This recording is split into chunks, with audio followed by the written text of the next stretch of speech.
நன்னெறி கதைகள். கதையோட தலைப்பு காரசார சிக்கன் வறுவல். உங்களுக்கு உங்களோட குடும்பம் தான் ரொம்ப முக்கியமா? நம்மளோட சேனலை சப்ஸ்கிரைப் பண்ணிக்கோங்க. சிக்கன் வறுவல் பிடிக்கும்னா இந்த கதைக்கு ஒரு லைக் பண்ணிக்கோங்க. வாங்க இப்போ கதைக்குள்ளே போகலாம்.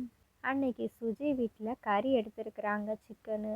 இன்னைக்கு நம்ம சிக்கன் பிரியாணி செய்யலாமா, குழம்பா, தொக்கா, இல்லைன்னா சாம்பார் வச்சு கறியை பொரிச்சு சாப்பிட்லாமா, வறுவல் தான் நல்லா இருக்கும், சாம்பாரை வச்சிட வேண்டியது தான் அப்படின்ட்டு யோசிச்சுட்டு இருக்கிறாங்க. அப்போதான் கல்பனா கூப்பிடுறாங்க. சுஜி, சுஜி, இங்கே வா. என்ன பண்ணிகிட்ருக்குற? எவ்வளோ நேரமாக கூப்பிட்டுட்டே இருக்கிறேன்ல, வாமா அப்படிங்கிறாங்க. இதோ வரேன் வரேன் வரேன் வரேன் அப்படின்ட்டு சமையல் அறையிலேருந்து வெளியில் வராங்க. என்ன விஷயத்த சொல்லுங்க அப்படிங்கிறாங்க. இன்னைக்கு கறி எடுத்துருக்குல்ல, அதனால் வறுவல் செஞ்சு பிரியாணி வச்சிரு, அதுதான் இன்னைக்கு நல்லா இருக்கும். குழந்தைங்களும் வேற ஒரு வாரமாக கேட்டுகிட்டே இருக்குதுங்கல்ல, அதனால் செஞ்சுறேன் அப்படிங்கிறாங்க. இதெல்லாம் குழந்தைங்க கேட்குற மாதிரியே தெரியலையே. இவங்க குழந்தைங்கள உசுப்பேத்தி அவங்களோட சாக்கில் இவங்க சாப்பிட்டுக்கலான்னு பார்க்குறாங்க. குழந்தைங்க எதையுமே கேட்கலையே என்கிட்ட. அது எப்படி இவங்க கிட்ட மட்டும் சொல்லியிருப்பாங்க தனியாக? ஏதாச்சும் வேணும்னா அது வேணும் இது வேணும் செஞ்சு கொடுன்னா கொடுத்துட போகிறேன். அதை விட்டுட்டு குழந்தைங்க கேட்டாங்கன்னு இப்படியெல்லாம் சொல்ல வேண்டிய அவசியமே இல்லையே. அத்தை, குழந்தைங்கள்லாம் எதுவும் என்கிட்ட கேட்கவே இல்லையே. உங்களுக்கு ஆசையாக இருக்குதுன்னா அதை நீங்கள் நேருக்கு நேராக என்கிட்டயே சொல்ல வேண்டியது தானே அப்படிங்கிறாங்க. என்ன சுஜி, ரொம்ப ஓவராக பேசிட்டு போகிறேன்? குழந்தைங்க கேட்டாங்கன்னு தானே நான் சொல்லிகிட்ருக்கிறேன். ஏதோ எனக்கு செஞ்சு சாப்பிட தெரியாதா என்ன? அவங்களுக்கு உன் கையால் சமைச்சதை சாப்பிட்ணுன்னு ரொம்ப ஆசையாக இருக்குது. இன்றைக்கி லீவ் இல்லை ஸ்கூலு, அதான் கேட்குறாங்க. செஞ்சு கொடுக்க முடியுமா முடியாதா?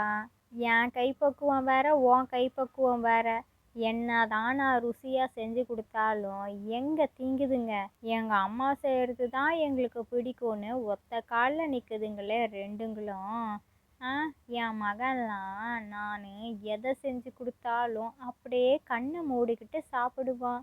அப்படிதான் உங்கள் மாமாவும். ஆனால் பேர குழந்தைங்க தான் ரெண்டுங்களும் சொல்படி கேட்கவே மாட்டேங்குதுங்க. நீ இன்னைக்கு சமைச்சிரு, நான்லாம் இன்னைக்கு சமைக்கலை அப்படிங்கிறாங்க. இல்லை அத்தை, நான் வேற வெளியில் போக வேண்டியிருக்குன்னு நான் நேற்றே சொன்னல, அதனால் ஒரே ஒரு நாள் இன்னைக்கு நீங்கள் சமைச்சிட்டுங்களேன், குழந்தைங்க கிட்ட நான் பேசிக்கிறேன் அப்படிங்கிறாங்க. இல்லை சுஜி, நான் சொன்னது தான். எப்போ பார்த்தாலும் நானே தான் சமைச்சிட்ருக்கிறேன். குழந்தைங்களும் ரொம்ப பிடிவாதம் பிடிக்குதுங்க. எனக்கு கோபம் வந்துடுது. அது எதுக்கு?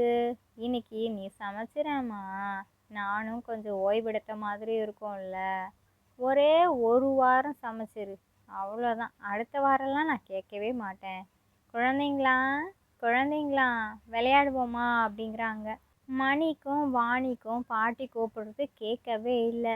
வெளியில் விளையாடிட்டு ஜாலியாக இருக்கிறாங்க.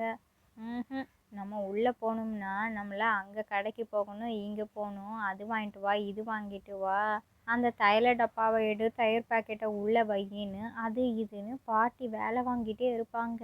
நம்ம இன்னைக்கு வெளியிலேயே விளையாடிட்டு இருப்போம்னு விளையாடிட்டே இருக்கிறாங்க. பாட்டி கூப்பிடுற சத்தம் லேசாக கேட்குது. டே டே டே, இங்கே வாடா அண்ணா, பாட்டி வர்றாங்க, வா வா ஓடிடலாம் அப்படின்ட்டு ரெண்டுங்களும் மரத்துக்கு பின்னாடி போய் விளையாடிட்டு இருக்கிறாங்க. சரி, குழந்தைங்கள காணோம், இப்போதைக்கு உள்ளே விளையாட வர மாட்டாங்க, நான் நல்லா ஓய்வெடுக்க போகிறேன்னு அவங்க அவங்களோட அறைக்கு போய் ஓய்வெடுக்க போயிட்டாங்க. இன்னைக்கு ஒரு நாளாச்சும் நிம்மதியாக வேலை பார்க்காம சந்தோஷமாக இருக்கலான்னு பார்த்தா இந்த அத்தை என்ன எல்லா வேலையும் வாங்கிக்கிட்டே இருக்கிறாங்க. எரிச்சலாக வருது. ஒரு நாள் கூட வெளியில் அங்கே போகணும் இங்கே போகணுன்னு ஒரு இடத்துக்கும் போகவே முடிய மாட்டேங்குதே. பேசாமல் இந்த கறியை யார் வாங்கிட்டு வந்தாங்களோ அவங்களையே சமைக்க சொல்லிடலான்ட்டு குகனை கூப்பிடுறாங்க. குகனு வெளியில் போயிருக்கிறாங்களா, அவங்களோட மாமனார் மட்டும்தான் வீட்டில் இருக்கிறாங்க. சரி, என்ன பண்ணுறது, அவங்க வர்ற வரைக்கும் கொஞ்ச நேரம் காத்திருப்போன்னு சுஜியும் சமைக்கல, அவங்களோட மாமியார் கல்பனாவும் சமைக்கல. என்ன ஏதாச்சும் சமைச்சிருக்கிறாளா இல்லையான்னு தெரியலையே, வாசம் வரவே இல்லை. ஒரு எட்டு போய் பார்த்துட்டு வந்துடலாம், அப்போதான் எனக்கு நிம்மதியாக தூக்கம் வரும்ன்ட்டு கல்பனா அவங்களோட அறையிலேருந்து எழுந்துருச்சு. சுஜி என்ன பண்ணிட்டு இருக்கிறா அப்படின்ட்டு வெளியில் வந்து பார்க்குறாங்க. ஆனால் அவள் ஒன்றும் பண்ணாமல் அமைதியாக நின்றுட்டுருக்குறா. ரெண்டு குழந்தைங்களும் விளையாண்டதில் களைப்பாய் போச்சு. ஏ பசிக்குதுல்ல பாணி, போய் சாப்பிடுவோமா, இன்னைக்கு கறி எடுத்துகிட்டு வந்தாங்கல்ல அப்பா, என்ன சமைச்சிருப்பாங்கன்னு வேற தெரியல, வா வா உள்ளே போய் பார்ப்போம் அப்படிங்கிறான். சரிண்ணா சரிண்ணா, வரேன் வரேன் வா அப்படின்ட்டு ரெண்டு பேரும் போகிறாங்க. அவங்களோட தாத்தா வாசல்லையே நின்றுட்டுருக்குறாங்க. தாத்தா தாத்தா, எங்களுக்கு பசிக்குது தாத்தா, வீட்டில் ஏதாச்சும் சாப்பிட்றதுக்கு இருக்குதா, சமையல்லாம் முடிஞ்சிருச்சா, அம்மா சமையலா இல்லை பாட்டி சமையலா, எங்களுக்கு பசி தாங்க முடியல தாத்தா, இல்லாட்டி நம்ம எல்லாரும் ஒன்றா டைனிங் டேபிளில் உட்காந்து சாப்பிடுவோமா அப்படிங்கிறாங்க. குழந்தைங்களா, ரெண்டு பேரும் இவ்வளோ பசியில் இருக்கிறது என்னமோ நியாயம்தான். ஆனால் நம்ம வீட்டில் தான் சாப்பாடு இன்னும் தயாராகிடுச்சா இல்லையான்னு தெரியலல்ல, சமையல் அறைக்குள்ளே போய் பார்க்கணும், இருங்க நான் போய் பார்த்துட்டு வரேன் அப்படின்ட்டு போகிறாங்க. அதுக்குள்ளேயும் குகனும் வந்துட்டாங்க. இதோ பாரு அப்பா வந்துட்டாங்க, சரி நீங்கள் விளையாடிட்டே இருங்க, சாப்பாடு தயாரானதும் நாங்களே கூப்பிடுறோம் அப்படிங்கிறாங்க. குழந்தைங்க திரும்பவும் விளையாட போயிட்டாங்க. குகனும் ராமசாமியும் சமையல் அறைக்குள்ளே போகிறாங்க. பார்த்தா சமையல் வேலை நடக்கவே இல்லை. சுஜியும் கல்பனாவும் கோபத்தில் இருக்கிறத பார்த்தோன்னையும், என்னாச்சு, ஏன் ரெண்டு பேரும் இப்படி முறைச்சிட்ருக்குறீங்க, சமைக்கவே இல்லை, குழந்தைங்க என்னடான்னா பசிக்குதுன்னு வந்திருக்கிறாங்க, இப்போதான் வேலை முடியட்டும்ன்ட்டு அனுப்பி வச்சிருக்கிறேன், சீக்கிரம் சீக்கிரம் போய் சமையல் வேலையை பாருங்க, யாருமே சமைக்கலைன்னா அப்புறம் நாங்களா வந்து சமைக்க முடியும், ஆ சொல்லுங்கம்மா சொல்லுங்க அப்படிங்கிறாங்க. வந்துட்டீங்களாங்க, போய் சமையல் வேலையை போய் பாருங்க, கறி வாங்கிட்டு வந்தது நீங்கள் தானே, அப்போது நீங்கள் தான் சமைக்கணும், போங்க. பிரியாணி வேணுமா, பிரியாணி, கறி, வறுத்த கறி, என்னென்னத்தை செய்வீங்களோ எனக்கு தெரியாது, போய் எல்லா வேலைகளையும் நீங்களே பாருங்க, உங்களுக்கு ஒத்தாசைக்கு மாமா வருவாங்க, போங்க ரெண்டு பேரும் சமையல் வேலையை பாருங்க, நான்லாம் எதையும் செய்கிறாக்கில் இல்லை, இன்னைக்கு ஒரு நாள் என்னை யாரும் எந்த கேள்வியும் கேட்கக்கூடாது, நான் வேலையே செய்ய மாட்டேன் அப்படிங்கிறாங்க சுஜி. உடனே கல்பனா, சுஜி எப்படா வாய மூடுவா, நம்ம அந்த கேப்பில் எல்லாத்தையும் பேசலான்னு காத்துட்டு இருந்தாங்க. சமயம் வந்ததும், நான்லாம் இன்னைக்கு சமைக்கிறதா இல்லை, முடியவே முடியாது, இவளை சமைக்க சொன்னால் எங்கே இன்னும் கறியை கூட கழுவாமல் வச்சிருக்கிறா, குழந்தைங்க தான் எங்கள் அம்மா சமைக்கிறது தான் பிடிக்கும் பிடிக்கும்னு சொல்லுதுங்கள்ல, அவள் தானே சமைக்கணும், அப்போ நான் என்னதான் ருசியாக சமைச்சு போட்டாலும் எனக்கு இது பிடிக்கலை, அது வேண்டாம் இது வேண்டான்னு எல்லாத்தையும் ஓரமாக ஒதுக்கி வைக்குதுங்கள்ல பிள்ளைங்க. பிள்ளைங்க குழந்தைங்க ஆசைப்பட்டு கேட்டால் செஞ்சு தானே தரணும், செஞ்சு தர சொல்லு, இல்லாட்டி நீங்கள் 3 பேருமா சேர்ந்து அந்த கறியை எப்படியோ சமைங்க, எனக்கு அதெல்லாம் ஒன்றும் தெரியாது, இன்னும் 1 மணி நேரத்தில் சமையல் வேலை முடிஞ்சிருக்கணும் அப்படிங்கிறாங்க கல்பனா. என்ன ஆச்சு, ஏன் தான் இப்படி பேசுகிறீங்க, பேசி முடிச்சிட்டிங்கல்ல, ரெண்டு பேர்த்துக்கும் மூச்சு வாங்குது நீங்கள் ரெண்டு பேரும் பேசுனது அப்படிங்கிறாங்க ராமசாமியும் குகனும். பேசுகிறதெல்லாம் பேசி முடிச்சாச்சு, நான் கிளம்புறேன்ட்டு சுஜி ஒரு பக்கம் கிளம்பிட்டாங்க, கல்பனா இன்னொரு பக்கம் கிளம்பிட்டாங்க. அட ஆண்டவா, இவங்க சண்டைக்குள்ளே இப்போ எந்த சமையலும் நடக்கவே நடக்காது, அதனால் கறி அது பாட்டுக்கு இருக்குதா இருக்கட்டும், நான் போய் ஹோட்டலில் ஏதாவது வாங்கிட்டு வரேன்னு குகன் வெளியில் கிளம்பிட்டாங்க. ம் ரெண்டு பேரும் சமைக்கவா மாட்டேன்னு சொன்னீங்க, சமைக்க இன்னைக்கு உங்களுக்கு வைக்கிறேன் பாருங்க ஆப்பு, இந்த குகனை யாருன்னு நினச்சிங்க, இருங்க இருங்க, நான் போயிட்டு ஹோட்டலில் வாங்கிட்டு வர்றது என்னமோ நல்லா வகை வகையாக வாங்கிட்டு வருவேன், ஆனால் உங்கள் ரெண்டு பேர்த்துக்கு மட்டும் எவ்வளோ காரமாக வாங்கிட்டு வரேன்னு பாருங்க. என்னது, சிக்கன் பிரியாணி, சிக்கன் வறுவலா, வாங்குகிறேன் வாங்குகிறேன், உங்களுக்காகவே நல்லா ஸ்பெஷலாக காரசார பிரியாணியும் காரசார சிக்கன் வறுவலையும் வாங்கிட்டு வந்து எப்படியெல்லாம் உங்களுக்கு சர்ப்ரைஸ் பண்ணுறேன் பாருங்கன்னு ஹோட்டலுக்கு போய் வாங்கிட்டு வீட்டுக்கும் வந்துட்டாங்க. குழந்தைங்களா வாங்க சாப்பிடலாம், அப்பா என்ன வாங்கிட்டு வந்திருக்கிறேன் பாருங்க அப்படிங்கிறாங்க. ரெண்டு குழந்தைங்களும் ரொம்ப ஆர்வத்தோட டைனிங் டேபிளில் போய் உட்காந்துக்கிட்டாங்க. அப்பா அப்பா வாங்கப்பா சாப்பிடுவோம், எனக்கு வேற ரொம்ப பசிக்குதுன்றாங்க.